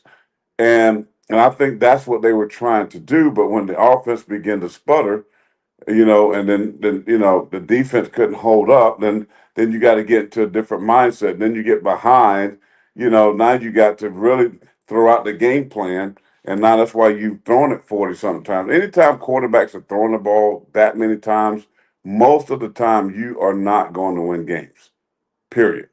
But I'm happy. And really, I'm not coming away disappointed with the offense because I know that was a tough environment. I played there a couple of times. I know that place is loud. It's the way it's shaped. I mean, that chant gets going. I mean, it could be a very intimidating place to play a game. But I thought the offensive line played better. I like the fact that they had a coach that was smart enough to chip, give those tackles, especially the right tackle, some help from a pass rush. Florida State didn't have no burners at pass rush either.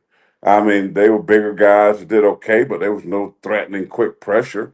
I mean, so they didn't have that, and they helped them out a great deal. So I thought offensively, had the defenses had the ability to get them a few more stops, a few more chances, I thought Alabama could sneak a win out of there, right? And that's what I was kind of expecting. I thought the game's going to be tough. I kept saying survive that first quarter, that first half, because I knew the energy and then these guys wanting to beat Alabama was going to be there. How would Bama handle that? And if they can go into halftime with with a chance, getting the game in the fourth and win it. That's what you have to try to do on the road in those types of ball games. Well, they got there. Despite how bad they played, they were down a touchdown. Yeah, well, remember the muff punt gave us that momentum. We just weren't capitalizing. Yeah, and they didn't capitalize on it. So they still had chances. There was a lot of missed opportunities. But let me just say this, and I know we need to get off. Which we saw last year. There's a lot of missed opportunities last year too. Yeah. So if they fix some things, they're going to get better. They're going to work there because there's pressure there now. If you listen to DeBoer's press conference, the sighing and all, like there is pressure. Well, you can see it on his face right there. There is angst. There is a lot happening right now because they understand Bama fans are going through. They understand that these types of chats and live shows and questioning is happening. And they understand that this is not a program that you can just get away with this over and over. I mean, when was the last time Bama lost to unranked teams like this? I mean, is it Oklahoma? Vanderbilt? Was Vanderbilt ranked? I can't remember. No, they were unranked, I'm pretty sure. I mean, Florida State's unranked.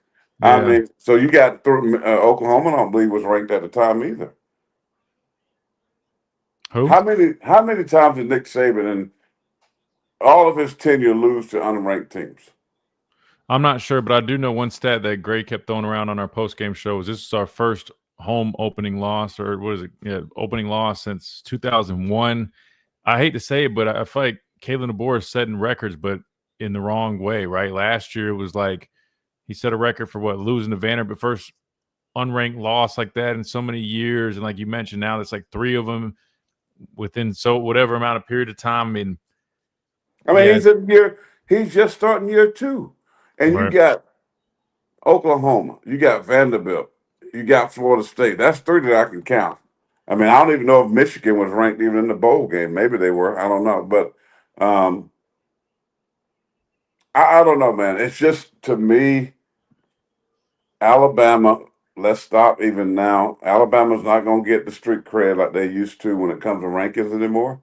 They got it this year to be ranked this high preseason, which means nothing. But the fact that people will still, it's Alabama, so people, the national media is still trying to give them that love. But right now, for what we have on tape, they should be a top 21 to 25 team. Maybe. They don't need to be nowhere near the top 10 or 15. I will be shocked. Where do you think they dropped to? Let me ask you that. Where do you think they dropped to? I don't know, but I think they need to be anywhere from 21 to 25. I think they end up 15 through 18. They probably will, but I'm saying what we've seen is 21 to 25. Sure.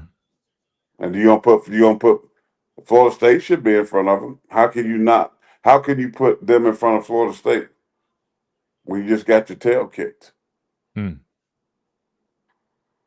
Let me ask you this next question real quick too, as we start wrapping things up a little bit. Dr. Crystal said, sorry, where'd she go? Oh, but what can be fixed, right? So I want to ask you this. What do they need to do moving forward, right? So, like, obviously we know, right, there's lack of physicality. We know that we didn't generate turnovers. We didn't generate negative. I mean, we know everything that transpired in this game. But when you look at this football team, for them to get back on track, what needs to be done going into week 2 as they faced Louisiana Monroe at home here in Tuscaloosa, 6:45 next week? I just think the physicality, because this is a game that you should be just overwhelmingly better than. Sometimes that's the thing, playing this type of game and then having to go back and play a Louisiana Monroe. Sometimes it's hard to get better because you're playing with less, a team that don't have nowhere near it. Not even like Florida State, they don't have that type of talent. So I don't think we're gonna know till they play another, Power 5 school that's decent. Because we can see they might go out against, Monroe and score 50, right? It's just like slinging the ball all over the place, and everybody's like feeling good again about Alabama, but you can't because of the lack of talent that you're playing. So I don't even have the schedule in front of me, but they got Louisiana Monroe next week, and then they'll face Wisconsin at home the following weekend. They'll have a bye week before traveling to Athens to face Georgia. Those are the next 3 games. I think that's when we're gonna know. You think they turn it around by the time they head to Georgia? Or you think it's not looking too good right now? It's not looking good. I mean, listen, I watched Georgia play today. Gunnar Stockton is a good athlete, dual threat. He ain't gonna throw for 350. He's not that type of. He's kind of what you saw today, but not as elusive and quick. But he can run. He's a stronger runner. They got some young wide receivers. They went in the portal and stacked up their wide receivers, running back. So Georgia looked like Georgia, but they played Marshall, right? So again, you don't really know how good they are. You know what I mean? Till they find a test. So it's so early. You just hope that they figure things out. I think from the outside looking in, it's going to be hard to say. Because, like, for me, next week will mean nothing to me. We probably still be talking about the same thing on air because, if they go out and win 45-7, that's what we expect. It's good, but I don't know. I think Wisconsin will know a little bit more because they're going to give them a little bit more pushback. But it's still a team that they should win against, especially at home. But I do think we can see more in that game versus Louisiana Monroe. I don't know. I think for me, it's about 3 weeks out before I really say this team is, is ready to break through. So I don't know. I just think it's a tough situation, man. It really is. It's a tough situation. Yeah. If I had to give a couple points that I think they need to really focus on, number one, the physicality. That's a non-negotiable. And I talked about earlier, but that's your pride as a defense. Like, that's all you got. And it hasn't been what it's needed to be, not just in this game, but even going back to last year. Too much inconsistency. And I know people are going to say, oh, well, we're missing our start nose tackle on Tim Keenan. I don't think Tim would even have made hardly any difference in this game like that at the nose spot. Maybe a little bit, but I don't think it really would have affected the outcome one way or another. So that definitely needs to be cleaned up. Even linebacker play. I was disappointed in linebacker play, man. They need to go take a look in the mirror and really figure out who and what they want to be. Because right now, defensively, man, it's just we're not getting to the quarterback. We're not making negative plays. We're not making people pay. There's just not. It seems like we're just out there like surviving, and I don't like that, man. Because that's not what an Alabama defense is. I'll be honest, man. I don't know what I'm watching right now when I see our defense out there. It ain't what I'm used to seeing or what I'm used to playing with. But it is what it is. Then offensively, man, got to be better being consistent, man. You can't have one great drive. Again, offensive line looked physical that first drive. I don't know if you really, paid attention. I know you're talking about the runners, but like if you go back and watch, offensive line was getting great push that first drive. Then I don't know what happened. Running game started to dissipate, couldn't block anymore. Ty just seemed flustered and everything just kind of started falling apart, man. So I'm hoping it chalks up to being the first week on the road, hostile environment, and then we can look back on this game and say, oh man, that was a one-off. But somebody mentioned loss, and I'll be honest, he don't look fully healthy to me, man. Did he play? He did. He don't look fully healthy to me, and I know obviously he's healthy enough to play if he's out there, but I know Hill Green got some reps in there. I was thinking Justin Jefferson would have had a great game today. I mean, with his, as quick as he is and as rangy as he is, I was expecting him to have a big day. But I just think across the board, linebacker play, and I think it's because they were just so slow to react. Everybody was hesitating. But that's exactly what Gus Malzahn wants. That's what his offense is built to do. How do you teach physicality? Seems like a heart and go down. Yeah, and that's what I was saying, Dr. Crystal, is at the end of the day, you can jump guys, yell at them, and try to bring it out of them. But if they don't have it, they don't have it, man. Some guys, you can't teach physicality. You either got it or you don't. I mean, right. I mean, and so you can get a little bit, maybe, but the tackling, what I saw at the practice hitting, I talked about that this week. Tackling those little dummies, having like yet play school. Falling on the mat, whatever they call that thing, they jump on. But I don't know. It's just disheartening. I expected more from this Alabama football team. But can they recover? Yes. Can they get better? Yes. But I just don't know defensively how much better because I just don't see the skill set. And that's what concerns me. I think the offense will.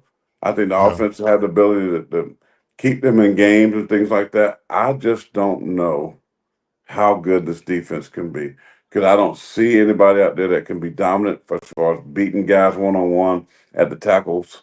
As far as pass rush is concerned, I don't see, them D linemen just playing on the opposite side of the line of scrimmage, getting TFLs. I just don't see dudes that I'm enamored with saying, man, I would want him on my team. And that's a scary thing. And I know Florida State's not that good. I mean, to have one late in the third quarter tackle for loss or a negative play, I mean, that to me is concerning. And so I don't know how good this team can be just based on, and I told you that going into the season. My biggest concern, I always said it, was the defense and the front seven in particular. I stayed and I said it all along. I just don't think they have recruited well. They didn't go in the portal and get guys. And so therefore I think it's going to be another struggle defensively, and that's what happened tonight. Yeah. We're going to see, man. We're going to see. If you guys are new here, again, we do have a radio show Monday through Friday. So if you like this content, we stream our radio show right here on YouTube. So make sure you guys subscribe, like the video, all that stuff. But you can check us out 11 to 1, Monday through Friday, right here. We stream the radio show right here. And it's the same thing, man. It's us two chopping it up. We bring guests on. We have Reuben Foster on here Friday, and he said he wants to start coming on here some more. So expect Reuben to join us next week, and I'm sure he got to watch the game, so we'll get his thoughts. Plus, we have a number of other guests that we'll be getting on here as well. So make sure you guys stay in the loop for all that. But yeah, and putting a bow on the whole defensive thing, man. When you don't have good pass rush, when you don't have physicality, when you have poor tackling, you're not generating turnovers, not playing on the other side of the ball. I'll be honest with you, man. Much to be desired after today. And that was disappointing because remember, everybody had been talking about number one defensive line in the country according to PFF. I mean, secondary, again, it's kind of hard to judge today a little bit. I know there's, couple plays where Dijon Lee got burnt early on. I mean, he's a true freshman. Stuff happens, but I don't know, man. I'm a little concerned about this defense. I agree with you though. Offensively, I think offense should be fine. There's a lot to build off offensively, but defense is kind of yeah. Well, real quick, here in South Carolina, LSU's leading Clemson in the fourth, 17-10. They have the ball, so we'll see how that's going to. Clemson was up 10-3 at half. It looks like LSU defense is not allowing them to score here in the second half. So that LSU could be that surprise team in the SEC.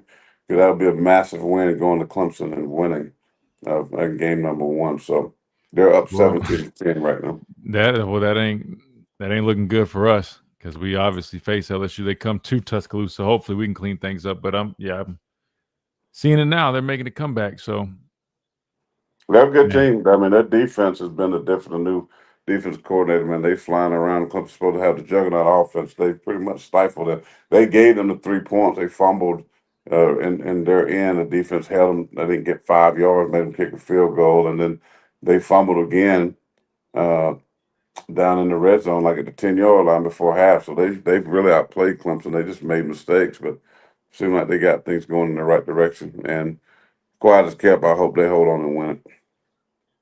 We'll see. Well, all right, we can go and wrap things up. Somebody said offense is mid as well. Ty is extreme.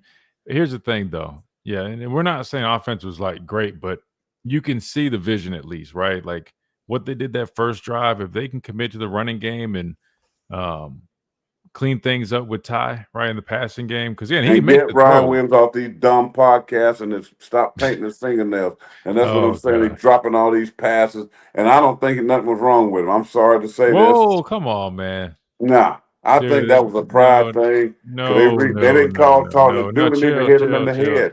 Chill. Easy. He didn't, man. He didn't hit him in the head. Did you not see his hands? Bro, he definitely had a concussion. How? Nobody hit him in the head. I know the shoulder pad might have caught him. I'm just telling you, he definitely, he didn't look right. Yeah, I don't. Dropping passes sometimes make you not look right. Okay, all right. We got to get out of here. You got anything else before we wrap things up? No, may the Lord bless y'all. Make sure you find you a church wherever you live. As I said today on my little deal, you don't scream and yell and had a hissy fit about this game. Make sure you go scream and yell and to celebrate the Jesus Christ who died for you. So find you a nice church and go give him the glory. And this too shall pass. It's hard, but you know what? It'll pass. We're just going to the next one and see what happens. It ain't how you start, but it is about how you finish. So hopefully they can finish strong. I like that, and we'll finish on that note. Appreciate everybody in the chat again. If you guys have, man, drop a like, subscribe. It takes 2 seconds, man. Just make sure you guys do that. Again, Monday through Friday, we are live right here. It's a radio show, so we're streaming on the radio show, but we do it right here. That way you guys can watch it. Same format, same everything we're doing right here. We do this Monday through Friday. So if you appreciated this or you enjoyed this, make sure you guys subscribe and be on the lookout. Because, again, Monday, we're doing it all over again. We've got callers and all that good stuff. We'll really dive into what happened and break all of it down again on Monday. Then start looking ahead. Plus, we'll have some guests throughout the week. So make sure you guys stay tuned for that as well. You good? Roll Tide roll. Still got to roll Tide roll. That's right. Roll Tide. We'll see you out. guys. God bless.